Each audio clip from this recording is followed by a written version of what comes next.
welcome back. So is there any value in counting macros? That's what we're talking about today. And yes, there is value in counting macros, but the underlying value, just get it straight out of the gate here, is if whole foods are the baseline of the macros you are counting. So when I say macros, I'm talking about grams of protein, grams of fat, grams of carbohydrates, you counting those, counting how much of those you consume in the day as your food strategy. So time after time, I've seen patients literally exacerbated and living in a state of anxiety and distress about their food and how they're going to meet their macronutrient goals each day. And on many occasions, they will say how they ate, a bag of chips, ate some crackers, rice cakes, candy, some other dessert, just so they could hit their macros for the day. This is not health accumulation. This is not a food plan for health accumulation. This is going for that quick fix rather than the forever fixed food routine that I would like to promote.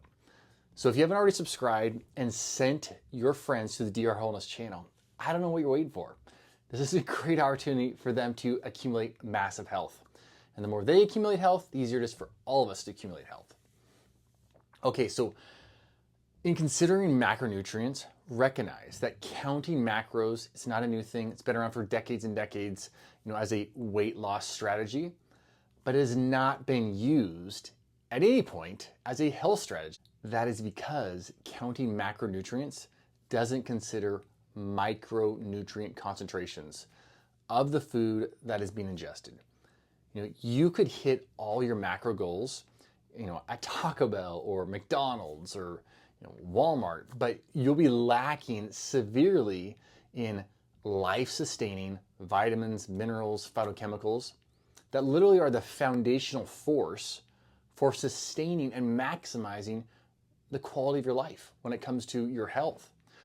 All food contains macronutrients.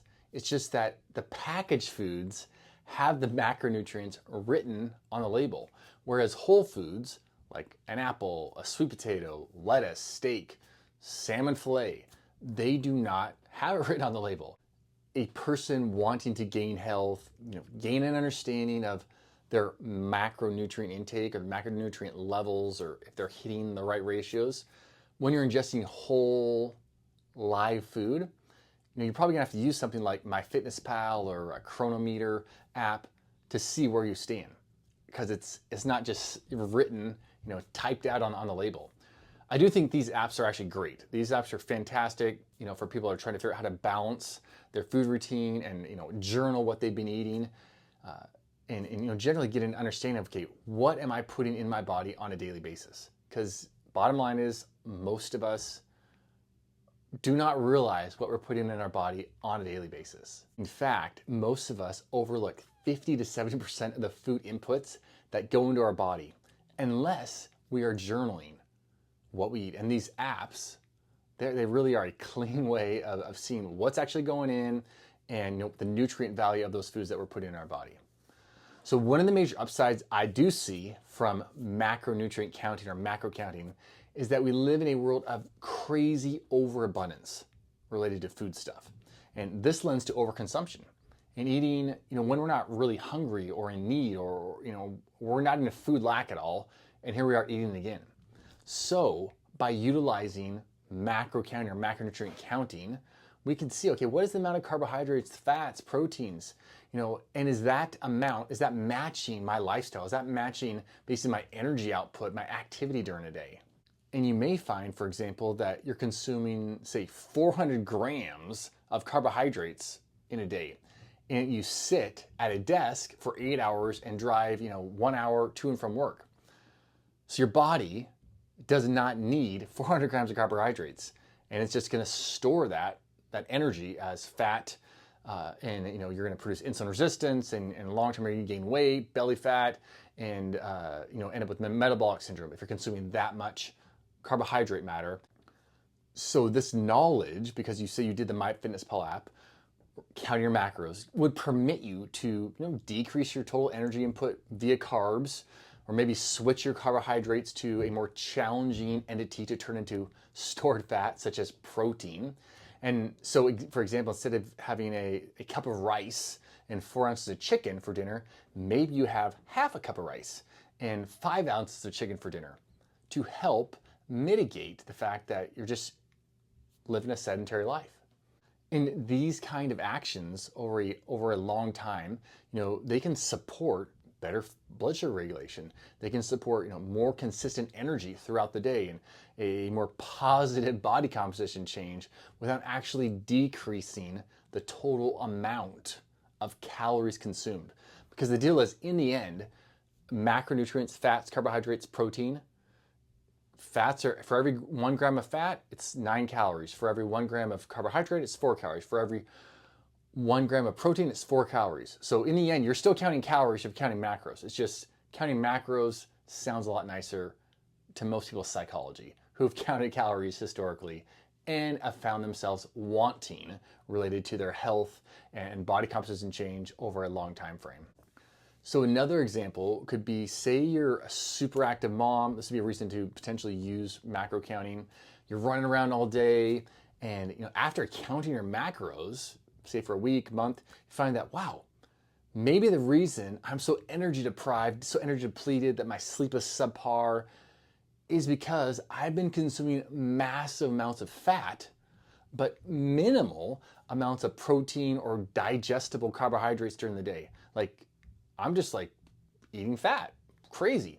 And your overall caloric intake, it's like less than 1,200 calories a day. And yet you're a busy bee nonstop. And so the reason you're tired and not recovering well or having rejuvenating sleep or really irritable with your children is actually because your body has gone into preservation mode. It's not that you're a bad mom, you're just in preservation mode. And your body's down-regulated its metabolic rate to compensate.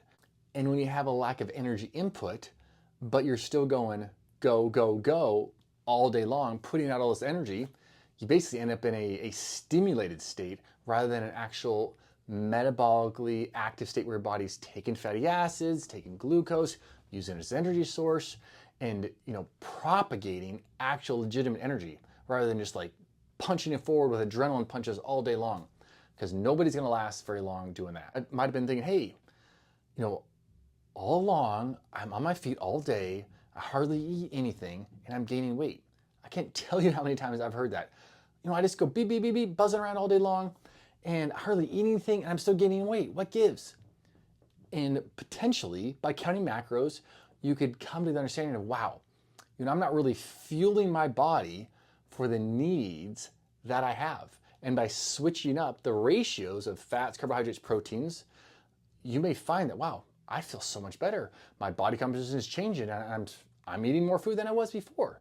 So I hope you can see that in both cases, macronutrient counting could have value, and I think does have value in this overabundance culture we live in.